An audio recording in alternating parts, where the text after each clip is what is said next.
میرے محترم بزرگوں اور دوستوں، آج میں جس ہستی کا تذکرہ کرنے جا رہا ہوں وہ انتہائی معزز ہستی ہے، انتہائی مکرم ہستی ہے، جس کا تذکرہ آپ سنیں گے تو آپ کا دل بھی باغ باغ ہو جائے گا اور دشمن کا دل چھلنی ہو جائے گا۔ صحابہ کو اللہ نے بڑا مقام دیا ہے۔ اللہ تعالیٰ نے قرآن مجید میں بڑے فضائل بیان کیے ہیں، احادیث مبارکہ میں بھی صحابہ کے بڑے فضائل ملتے ہیں، بڑے مناقب ملتے ہیں۔ جگہ جگہ ہر صحابی کے الگ فضائل ہے، ہر صحابی کا الگ مقام ہے، چاہے وہ ابو بکر صدیق رضی اللہ تعالیٰ عنہ کی شکل میں ہو، خلیفہ دوم حضرت عمر ابن خطاب رضی اللہ تعالیٰ عنہ کی شکل میں ہو، عثمان غنی رضی اللہ تعالیٰ عنہ کی شکل میں ہو، علی المرتضی شیر خدا حضرت علی رضی اللہ تعالیٰ عنہ کی شکل میں ہو یا دیگر صحابہ کی شکل میں ہو۔ اللہ نے بڑے فضائل قرآن میں بھی اور خود احادیث مبارکہ میں بکثرت ملتے ہیں۔ آج میں جس ہستی کا تذکرہ کرنے لگا ہوں وہ صحابہ کی فہرست میں انمول تحفہ ہے، انمول موتی ہے، ایسا موتی ہے جس کا تذکرہ خود قرآن کرتا ہے اور جس کے بارے میں قرآن کہتا ہے ید اللہ فوق ایدیہم، اے پیغمبر تیرا ہاتھ نیچے ہے، اور تیرے خدا، تیرے معبود خداوند قدوس کا ہاتھ سارے ہاتھوں کے اوپر ہے، جس کے بارے میں قرآن یہ بیان کرتا ہو۔ آج اسی ہستی کا تذکرہ کرنے لگا ہوں۔ اس ہستی کا نام نامی، اسم گرامی عثمان ابن عفان رضی اللہ تعالی عنہ کی ذات ہے۔ آپ ہر مقام سے بڑا مقام رکھتے ہیں، اللہ نے آپ کو بڑی شان عطا فرمائی تھی، اللہ نے بڑا مقام عطا فرمایا تھا۔ اللہ تبارک و تعالیٰ نے اللہ کے نبی صلی اللہ علیہ وسلم سے کئی رشتہ داریاں جوڑی، بلکہ بعض علماء نے تو یہ بیان فرمایا کہ عثمان جیسے فضائل آدم علیہ السلام سے لے کر آج تک بلکہ قیامت کی صبح تک ایسی چیزوں میں ممتاز جس میں اللہ نے عثمان غنی کو علیحدہ رکھا ہے، اس دنیا میں اس دھرتی پہ کوئی بندہ ایسا پیدا نہیں ہوا جس طرح اللہ تعالیٰ نے عثمان غنی کو مقام عطا فرمایا ہے، دیگر صحابہ کو اس طرح مقام دیا ہو۔ جزوی فضیلت ہے، کلی فضیلت بیان نہیں کر رہا، یہ جزوی فضیلت بیان کرو۔ صحابہ میں عثمان غنی رضی اللہ تعالی عنہ کا بڑا مقام ہے۔ عثمان غنی رضی اللہ تعالی عنہ، آپ کا نام عثمان ہے اور والد کا نام عفان ہے۔ عثمان غنی، غنی کے نام سے بڑے مشہور بھی ہیں آپ، اللہ نے آپ کو بڑا مال عطا فرمایا۔ آپ کی کنیت ابو عبداللہ بھی بیان کی جاتی ہے اور ابو عمر بھی بیان کی جاتی ہے۔ عثمان ابن عفان رضی اللہ تعالی عنہ کا لقب ذو النورین ہے۔ وجہ تسمیہ انشاءاللہ آج بیان کرنے لگا ہوں کہ آپ کو ذو النورین کیوں کہا جاتا ہے۔ عثمان غنی رضی اللہ تعالی عنہ کا رشتہ نبی علیہ السلام سے جہاں داماد اور خسر کا ہے، وہاں پہ نبی علیہ السلام سے رشتہ نسب کا بھی ہے۔ آپ کا حسب نسب آپ سے ملتا ہے، چنانچہ آپ صلی اللہ تعالی علیہ وسلم کے جد امجد میں پانچویں پشت پہ عبد مناف آتے ہیں، عبد مناف پانچویں پشت پہ آتے ہیں۔ عثمان ابن عفان کی کا جو پورا سلسلہ نسب ہے اس میں بھی پانچویں پشت پہ عبد مناف آتے ہیں، چنانچہ ان دونوں کا سلسلہ ایک ہو جاتا ہے۔ اس کا مطلب یہ ہوا کہ دونوں ایک ہی نسب سے ہے، علیحدہ نسب سے نہیں ہے۔ یہ خونی رشتہ بڑا مضبوط رشتہ ہوا کرتا ہے، اس رشتے کو کوئی توڑنا چاہے نہیں ٹوٹتا، چونکہ یہ خونی رشتہ ہے۔ اور آپ یہ سنتے ہوئے آئے ہیں کہ خونی رشتہ، خون کا جو رشتہ ہوا کرتا ہے وہ کبھی بھی جوش مار سکتا ہے، کوئی پتہ نہیں۔ اگرچہ فی الوقت آپ کو دشمنی نظر آ جائے، فی الوقت آپ کو دونوں میں نہ اتفاق نظر آ جائے، لیکن معلوم نہیں یہ خون کس دن جوش مار جائے، اپنا اپنا ہوتا ہے۔ اس نے نبی علیہ السلام سے عثمان ابن عفان رضی اللہ تعالی عنہ کا یہ نسبی رشتہ بھی ہے، چنانچہ پانچویں پشت میں جا کر کے مل جاتا ہے۔ یہ تو والد کی طرف سے ہوا۔ والدہ کی طرف سے نبی علیہ السلام عثمان ابن عفان کا بڑا گہرا رشتہ ہے۔ نبی علیہ الصلوۃ والسلام کی پھوپھیوں میں ایک پھوپھی ہے جن کا نام ہے بیضہ بنت عبد مطلب۔ بیضہ یہ نبی علیہ السلام کے پھوپھی ہے، ان کی بیٹی ہے عروہ۔ عروہ حضرت عثمان غنی رضی اللہ تعالیٰ عنہ کی دادی ہے۔ نبی علیہ الصلوۃ والسلام کے وہ پھوپھی زاد بہن ہے۔ اس اعتبار سے نبی صلی اللہ تعالی علیہ وسلم کی عثمان ابن عفان سے والدہ کی طرف سے بھی رشتہ داری بن جاتی ہے۔ چنانچہ حضرت عثمان ابن عفان کا رشتہ نواسوں کی طرف سے بھی ہے اور پوتوں کی طرف سے بھی ہے۔ نواسوں کی طرف سے کیسے ہے؟ حضرت امام حسین حضرت علی رضی اللہ تعالیٰ کے بیٹے ہیں، حضرت فاطمہ کے لختے جگر ہے، نبی علیہ الصلوۃ والسلام کے نواسے ہیں امام حسین رضی اللہ تعالیٰ۔ امام حسین رضی اللہ تعالیٰ کی ایک بیٹی ہے جس کا نام سکینہ ہے۔ سکینہ کا نکاح حضرت عثمان ابن عفان کے بیٹے عبداللہ ابن عفان سے ہوتا ہے۔ عبداللہ ابن عثمان ابن عفان سے ہوتا ہے۔ عبداللہ کا نکاح جب سکینہ بنت حسین سے ہوا تو یہ بھی رشتہ داری ہو گئی امام حسین سے، یعنی یہ آپس میں سمدھی والا رشتہ ہو گیا۔ چنانچہ نبی علیہ الصلوۃ والسلام کا اس اعتبار سے بھی رشتہ داری ہوتی ہے۔ چنانچہ حضرت عثمان ابن عفان کے ایک پوتے جن کا نام عبداللہ ابن عمر ابن عثمان ابن عفان ہے، عبداللہ کا نکاح حضرت حسین رضی اللہ تعالیٰ کی پوتی سے ہو جاتا ہے۔ چنانچہ اس اعتبار سے بھی آپ کی یہاں تک رشتہ داری پہنچ جاتی ہے۔ آپ اندازہ لگائیں یہ رشتہ داری کس طرح سے، اور یہ رشتہ داری دیگر صحابہ میں ہمیں نظر نہیں آتی۔ یہ فضائل ہے حضرت عثمان ابن عفان رضی اللہ تعالی عنہ کے۔ عثمان ابن عفان رضی اللہ تعالی عنہ دوہرے داماد ہے۔ چنانچہ شاہ ولی اللہ محدث دہلوی رحمہ اللہ لکھتے ہیں کہ امام حضرت عثمان ابن عفان رضی اللہ تعالی عنہ امام القبلتین، امام الحرمین، شفیع المذنبین، امام اعظم حضرت نبی کریم صلی اللہ تعالی علیہ وسلم کے علاوہ کسی کو اللہ تبارک و تعالیٰ نے اس طرح دوہرا داماد عطا نہیں فرمایا جس طرح اللہ تعالیٰ نے حضرت عثمان رضی اللہ تعالیٰ عنہ کے نکاح کے اندر ایک لڑکی کے بعد دوسری لڑکی اللہ تعالیٰ نے اپنے حکم سے فرمایا کہ عثمان کو اپنی دوسری بیٹی دے دو۔ چنانچہ غزوہ بدر کے موقع کے اوپر صحابہ جنگ کے لیے جا رہے، نبی علیہ السلام کو معلوم تھا کہ میری چہیتی بیٹی حضرت عثمان ابن عفان کے نکاح کے اندر حضرت رقیہ بنت محمد صلی اللہ علیہ وسلم کی طبیعت علیل ہے۔ چنانچہ حضرت نبی کریم صلی اللہ علیہ وسلم نے عثمان ابن عفان رضی اللہ تعالیٰ سے فرمایا، اے عثمان تم تیمارداری کرو، یہیں رک جاؤ، جنگ کے اندر مت جاؤ، میری بیٹی کی دیکھ بھال کرو، اللہ تعالیٰ آپ کو وہی ثواب عطا فرمائے گا جو اللہ تبارک و تعالیٰ ان لوگوں کو جو جنگ میں گئے ہیں ثواب عطا کرے گا۔ پیغمبر کے حکم پہ جنگ میں پہنچے، پیغمبر کے حکم کے اندر تیمارداری کی، پیغمبر کے حکم پہ لوگوں نے پانی پلائے، پیغمبر کے حکم پر ملم پٹی کی۔ پیغمبر کا حکم ہے تو ثواب ملتا ہے، پیغمبر کا طریقہ ہے تو جنت ملتی ہے۔ اگر پیغمبر کا طریقہ زندگی میں ہے تو دارین میں کامیابی ملتی ہے، اگر پیغمبر کا طریقہ زندگی میں نہیں ہے، پیغمبر کا طریقہ اور اس کے تمام طریقے انسان کی زندگی میں اگر نہیں تو دارین میں کامیابی نہیں، دنیا میں کامیابی نہیں، آخرت میں بھی کامیابی نہیں۔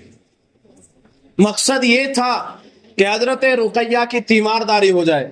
چنانچہ تیمارداری کے لیے حضرت عثمان ابن عفان گھر پہ ٹھہر گئے، تیمارداری کرتے رہے، لیکن اللہ کو کچھ اور پسند تھا، اللہ کی مرضی کچھ اور تھی۔ چنانچہ حضرت رقیہ بنت محمد صلی اللہ علیہ وسلم کا انتقال ہو جاتا ہے۔ حضرت رقیہ رضی اللہ تعالی عنہ ابھی نبی علیہ السلام تشریف نہیں لائے کہ آپ کا پہلے ہی وصال ہو جاتا ہے۔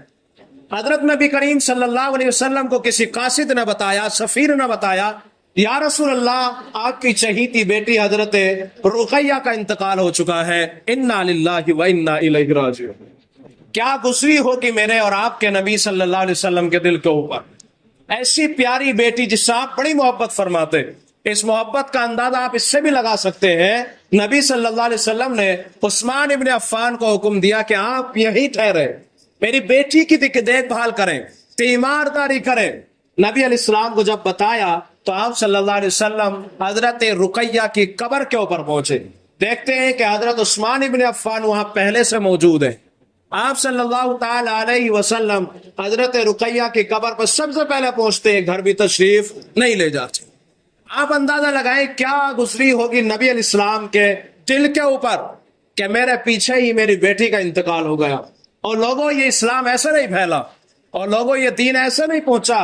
اس دین کے لیے پیغمبروں نے بڑی قربانیاں دی ہیں، اپنے بیٹوں کو ذبح کروا دیا ہے، اپنی نسلوں کو تباہ کروا دیا ہے۔ صحابہ کو آپ دیکھیں، آپ کیا ہے ان کے پاس میں، نسلیں انہوں نے اپنی اللہ کی بارگاہ میں قربان کر دی، بچوں کو اللہ کی راہ میں قربان کر دیا، بیویوں کو یتیم کر ڈالا، زمین اور جائیدادیں اللہ کی راہ میں قربان کر دی۔ یہ اسلام ایسے نہیں پہنچا ہے، یہ مذہب ایسے نہیں پہنچا ہے، یہ طریقہ نبی صلی اللہ علیہ وسلم کی زندگی پاکیزہ، حیات طیبہ، اسوہ حسنہ ویسے نہیں پہنچا۔ یہ بڑی قربانی سے پہنچا ہے، بڑی محنت سے پہنچا ہے، بڑی لگن سے پہنچا ہے، بڑی توجہات کے بعد پہنچا ہے۔ عثمان غنی رضی اللہ تعالی نڈھال رہتے، آپ کو بڑی پریشانی ہوتی، یاد آتی، بیوی بھی ایک انمول تحفہ ہوتی ہے نا۔ قرآن نے، اللہ تعالیٰ نے قرآن میں بیان فرمایا کہ بیوی اللہ تعالیٰ کی نشانیوں میں سے ہے۔ آپ اندازہ لگائے، پارہ نمبر 21 پڑھیں آپ، اور بیوی کے مقام کو سمجھنے کی کوشش کریں۔ ہمارے یہاں بیویوں کی جو کمیاں ہیں وہ دیکھی جاتی ہیں، وہ بیان کی جاتی ہیں، اور جو ان کے ساتھ میں قرآن نے بیان کیا ہے کس طرح معاملہ کرنا ہے، اس کو تو کوئی بیان ہی نہیں کرتا۔ مولوی بھی اس کی برائی بیان کرتا ہے، اچھائی کہاں بیان کرتا؟ مولوی بھی کوئی کم تھوڑا ہی، عوام تو ہے ہی، مولوی بھی اس کے خصوصیات کم بیان کرتا۔ اور لوگوں ہمیں سب سے زیادہ یہ یاد رہتا ہے کہ عورت ناقص العقل ہے، عورت میں کم عقل ہے، سب سے زیادہ ہمیں یہ یاد رہتا ہے۔ دوسرے نمبر پہ یہ یاد رہتا ہے ہمیں کہ بیوی کے اوپر شوہر کے بہت زیادہ حقوق ہے۔ اور کیا قرآن نے یہ حکم نہیں دیا وَعَاشِرُوهُنَّ بِالْمَعْرُوفِ، عورتوں کے ساتھ میں بھلائی کا معاملہ کرو؟ قرآن نے یہ حکم نہیں دیا تمہیں کہ اپنی عورتوں کے ساتھ میں نرم مزاجی کے ساتھ پیش آؤ؟ کہ میرے حضور کی حدیث نہیں ہے، نبی علیہ الصلوۃ والسلام بیان فرماتے تم میں بہترین شخص وہ ہے جو اپنے گھر والوں کے نزدیک سب سے اچھا ہو۔ ہمیں تو مارنے سے فرصت نہیں ہے، ڈانٹنے سے فرصت نہیں ہے، سامان کچھ خراب ہو جائے اتنا ڈانٹیں گے پورا دن موڈ خراب رہے گا، اور لوگوں جس کی عمر پوری ہو چکی ہے سو ہو چکی ہے، اب اس کو بدلنے والا کوئی نہیں ہے۔ سامان جو ٹوٹنا تھا سو ٹوٹ گیا، نقصان جو ہونا تھا ہو گیا، اس پر صبر اختیار کریں، اللہ اجر عطا فرمائیں گے۔ اس لیے خواتین کے ساتھ میں نرم مزاجی کا معاملہ ہونا چاہیے۔ وہ تمہارے اوپر اپنے گھر سے آئیے، باپ کو چھوڑا، بھائی کو چھوڑا، سکون چین سب کچھ چھوڑ دیا، تمہاری اولادوں کی پرورش کرنے میں اپنے کپڑوں کا لحاظ نہیں کیا، تمہارے گھر کو دیکھنے میں اپنے ہاتھوں کو سخت کروا دیا، اس نے ٹھیٹے پڑ گئی ہاتھ میں کام کر کر کے، تمہارے کپڑے دھو کر کے نچوڑ کر کے، پورے دن کام کر کر کے جسم کے اندر بو پیدا ہو گئی ہے، اسمیل آنے لگ گئی ہے۔ لیکن اس اسمیل کو کون دیکھتا ہے؟ اس اخلاق کو کون جانتا ہے؟ اس بہترین عادت کو کون سمجھتا ہے؟ کہاں سمجھتے ہیں لوگ؟ جہاں تھوڑی سی کوئی کوتاہی ہوئی، مرد بھی کچھ کم نہیں ہے۔ بہرحال حضرت رقیہ رضی اللہ تعالی عنہا اس دنیا سے چلی جاتی ہے۔ حضرت عثمان ابن عفان نڈھال رہتے ہیں، افسردہ رہتے ہیں، ٹینشن میں رہتے ہیں، میرے رب کو یاد پسند نہ آئی ہے، عثمان تو ایسا رہے۔ حضور کو حکم ہوا، اے نبی صلی اللہ علیہ وسلم، اپنی بیٹی ام کلثوم کا نکاح حضرت عثمان سے کر دو، حضرت عثمان سے نکاح کر دو۔ جبرائیل پیغام لے کر کے زمین پہ حاضر ہے، فرمایا یا رسول اللہ ام کلثوم کا نکاح حضرت عثمان ابن عفان سے کرو۔ میرے نبی نے اپنی زبان مبارک سے ارشاد فرمایا، اے عثمان، اگر میری 40 بیٹیاں ہوتی ایک کے بعد تیرے نکاح کے اندر اگر فوت ہوتی رہتی تو 40 کی 40 دے دیتا تجھے۔ یہ عثمان ابن عفان کا مقام ہے، یہ عثمان ابن عفان کی بات ہے۔ آج لوگ عثمان ابن عفان کو گالیاں دیتے، عثمان ابن عفان رضی اللہ تعالی عنہ کو گالیاں دی جاتی، روافض گالی دیتے ہیں۔ آپ نبی علیہ الصلوۃ والسلام حضرت عثمان کے بارے میں 10 مرتبہ آپ نے فرمایا، اے لوگوں، نبی صلی اللہ علیہ وسلم نے لوگوں کو مخاطب کر کے فرمایا، جدھر نبوی کے اندر صحابہ بیٹھے تھے، حضور بھی بیٹھے تھے، اللہ کے نبی علیہ السلام نے صحابہ سے فرمایا، اے لوگوں، کیا تم جنتی دیکھنا چاہتے ہو؟ صحابہ نے کہا یا رسول اللہ دکھائیے کون ہے جنتی؟ نبی علیہ السلام نے فرمایا کہ دیکھو یہ جو جا رہا ہے جو نقاب پوش ہے، جس نے نقاب ڈال رکھا ہے، صحابہ پیچھے سے جاتے ہیں، نقاب اٹھا کر دیکھتے ہیں، پتا چلا یہ تو عثمان ابن عفان ہے، ذو النورین، حضرت علی المرتضی رضی اللہ تعالی عنہ، معرفت الصحابہ میں نقل کیا گیا حضرت علی کے حوالے سے، فرمایا کہ ذو النورین دنیا میں ہی نہیں بلکہ آسمانوں پہ فرشتے ذو النورین کے نام سے عثمان ابن عفان کو جانتے ہیں۔ ذو النورین کیوں کہتے ہیں؟ دو نور والا۔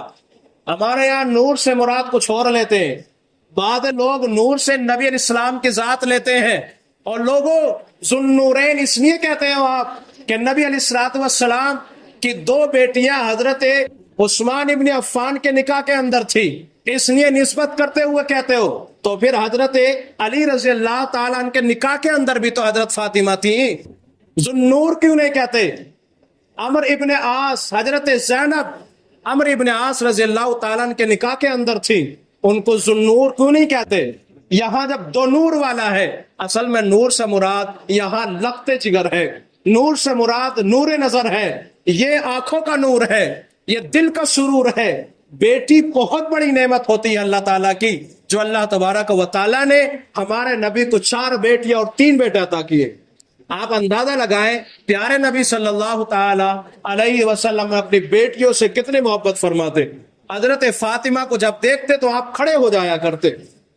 نبی صلی اللہ علیہ وسلم کتنی محبت کرتے، کیا ہم بھی اپنی بیٹیوں سے ایسی محبت کرتے؟ نہیں کرتے۔ شادی کے بعد انہیں دوسروں کے پلے ڈال دیتے، زمین میں سے حصہ نہیں دیتے، اور لے دے کہ بیچاری شادی ہو جاتی ہے، وہ جب گھر آتی ہے بھائی علیحدہ ہو جاتا ہے، وہ بھی اس کا کچھ تعاون نہیں کرتا۔ خوشی ہوتی ہے، 500,000 روپے میں کیا جاتا ہے، خوشی ہوتی ہے بچیوں کو۔ حضرت نبی کریم صلی اللہ علیہ وسلم کتنی محبت فرمایا کرتے ہیں، آپ اس سے اندازہ لگا سکتے ہیں۔ چنانچہ حضرت عثمان ابن عفان رضی اللہ تعالی عنہ بڑے مقام اور فضیلت والے ہیں۔ عثمان ابن عفان رضی اللہ تعالی عنہ نے اسلام کے لیے بڑی قربانیاں دی ہیں۔ چنانچہ حضرت عثمان ابن عفان رضی اللہ تعالی عنہ کے ذریعے سے اللہ تعالیٰ نے اس امت کے اندر بڑا کام لیا ہے۔ چنانچہ آپ نے سب سے زیادہ خلافت کا عہدہ سنبھالا ہے، 12 سال کچھ ماہ آپ نے خلافت کے عہدے کو سنبھال کے رکھا ہے، اور حضور نے آپ کی بشارت یہ دی تھی کہ عثمان ابن عفان یہ خلافت کے عہدے کو نہیں چھوڑنا، لوگ آپ سے چھیننا چاہیں گے لیکن ان کو یہ عہدہ نہیں دینا ہے یہاں تک کہ آپ کو شہید کر دیا جائے گا۔ یہ شہید مدینہ حضرت عثمان ابن عفان، آپ جانتے ہیں اتنے صحابہ موجود ہیں، اکثر صحابہ حج کے لیے جا چکے ہیں، آپ کا پانی بند کر دیا جاتا ہے، آپ کا کھانا پینا بند کر دیا جاتا ہے، آپ کا بائیکاٹ ہو جاتا ہے، یہاں تک کہ گھر کے چاروں طرف سے لوگ کھڑے ہو جاتے ہیں آپ کو شہید کرنے کے لیے۔ بڑا دردناک واقعہ ہے عثمان ابن عفان رضی اللہ تعالیٰ عنہ کا۔ عثمان ابن عفان رضی اللہ تعالیٰ عنہ کی شہادت سے پہلے کئی معاملات سامنے۔ حضرت نبی کریم صلی اللہ تعالیٰ علیہ وسلم نے خواب دیکھا کہ نبی علیہ الصلوۃ والسلام صحابہ کے ساتھ میں عمرہ کرنے کے لیے تشریف لے جا رہے۔ حضور صلی اللہ علیہ وسلم کا یہ خواب دیکھنا، صحابہ کو بیان کرنا، صحابہ کے جذبات کو مزید ابھار دیا۔ نبی صلی اللہ علیہ وسلم نے خواب دیکھا، پیغمبر جو بھی خواب دیکھتا ہے وہ سچا ہوتا ہے، وحی کی ایک شکل ہوتی ہے۔ قرآن مجید آپ پڑھیں، سورہ صاف پڑھیں آپ، اس کے اندر اللہ تبارک و تعالیٰ نے پارہ نمبر 23 میں حضرت ابراہیم علیہ السلام کا اور اسماعیل علیہ السلام کا تذکرہ بیان کیا ہے۔ خیر، عثمان ابن عفان رضی اللہ تعالیٰ عنہ، نبی صلی اللہ تعالیٰ علیہ وسلم نے جب اس خواب کو بیان کیا تو صحابہ اکرام رضوان اللہ تعالیٰ علیہم اجمعین نے آپ کے اوپر اصرار کیا، یا رسول اللہ جانا چاہیے۔ آپ صلی اللہ علیہ وسلم کے ساتھ میں تقریباً 1400 صحابہ پہنچتے ہیں۔ مکے کا سردار اس وقت میں ابو سفیان ہے۔ ابو سفیان کو پتا چلا محمد الرسول اللہ صلی اللہ علیہ وسلم اور آپ کے ساتھ میں صحابہ کا ایک لشکر جرار مدینے سے چل کر مکہ آنا چاہتا ہے اور یہاں پر عمرہ کرنا چاہتے ہیں۔ ابو سفیان نے لشکر کو روک دیا حدیبیہ مقام پر۔ نبی علیہ الصلوۃ والسلام نے کہا کہ بھی ایک کام کرو، معلوم کر کے آؤ وہاں اجازت ہے عمرہ کرنے کی یا نہیں۔ حضرت عمر رضی اللہ تعالیٰ عنہ کو بلایا گیا۔ حضرت عمر سے کہا گیا کہ آپ جاؤ۔ حضرت عمر رضی اللہ تعالیٰ عنہ کہنے لگے، یا رسول اللہ میرا مزاج تھوڑا سخت ہے، کسی نے کچھ بولا تو کہیں کچھ اور نہ ہو جائے، اس لیے میرے مخالف بھی ہیں وہاں لوگ مجھ سے وہاں دشمنی بھی رکھتے ہیں، کئی سال ہو گئے ہیں مکے میں جانا بھی نہیں ہوا۔ یا رسول اللہ میری رائے ہے کہ حضرت عثمان ابن عفان کو مکہ بھیجا جائے اور آپ کے ساتھ میں 2 اور ساتھیوں کو بھیجا جائے۔ چنانچہ عثمان ابن عفان رضی اللہ تعالیٰ وہاں پہنچتے ہیں۔ مکہ المکرمہ کے سردار ابو سفیان سے جو اسلام لے کر نہیں آئے تھے بات کرتے ہیں اور پوچھتے ہیں ہم عمرہ کرنا چاہتے ہیں۔ ابو سفیان نے کہا کہ عمرہ کرنے کی اجازت بالکل بھی نہیں ہے، ہاں عثمان اگر تم کرنا چاہو تو کر سکتے ہو۔ عثمان ابن عفان رضی اللہ تعالیٰ نے فرمایا میں اپنے نبی کے بغیر عمرہ نہیں کر سکتا نہ طواف کر سکتا۔ یہ بولنا تھا عثمان ابن عفان کا کہ حضرت عثمان ابن عفان کو گرفتار کر لیا اور آپ کے بیڑیاں ڈال دی۔ خبر یہ پھیل گئی کہ عثمان ابن عفان کو شہید کر دیا۔ نبی صلی اللہ علیہ وسلم تک یہ بات پہنچتی ہے، آپ نے صحابہ کو جمع کیا اور فرمایا میں محمد بغیر عثمان ابن عفان کی شہادت کے بدلے کے اس زمین سے ایک قدم نہیں بڑھاؤں گا۔ ابو بکر صدیق بڑھے، یا رسول اللہ بیعت کریے نا آپ۔ 1400 صحابہ نے بیعت کی۔ اللہ کے نبی صلی اللہ علیہ وسلم نے اپنا دست مبارک نکالا، 1400 صحابہ نے اپنا دست اپنے نبی صلی اللہ علیہ وسلم کے دست کے اوپر رکھا، دست مبارک کے اوپر سارے ہاتھ جمع ہو گئے۔ اللہ تعالیٰ کو جوش آیا۔ قرآن مجید پارہ نمبر 26 میں اللہ فرماتے ہیں، سورۃ الممتحنہ میں، سورہ فتح کے اندر فرمایا ید اللہ فوق ایدیہم، ان تمام ہاتھوں کے اوپر اللہ کا ہاتھ ہے، ان تمام ہاتھوں کے اوپر اللہ کا ہاتھ ہے۔ نبی صلی اللہ علیہ وسلم نے حضرت عثمان ابن عفان کی طرف سے خود اپنا ہاتھ رکھ کر کے بیعت فرمائی۔ یہ مقام ہے حضرت عثمان ابن عفان رضی اللہ تعالی عنہ کا۔ فضائل بڑے ہیں، آپ کو مقام اللہ نے بڑا دیا ہے۔ یہ تو مختصر سی زندگی جو میرے ذہن میں تھی میں نے آپ کے سامنے بیان کرنے کی کوشش کی ہے۔ موقع رہا تو انشاءاللہ مزید تفصیل کے ساتھ میں اور گفتگو کی جائے گی۔ اللہ سے دعا ہے کہ اللہ تبارک و تعالی ہم سب کو دین کی صحیح سمجھ بوجھ عطا فرمائے۔ وآخر دعوانا ان الحمدللہ رب العالمین۔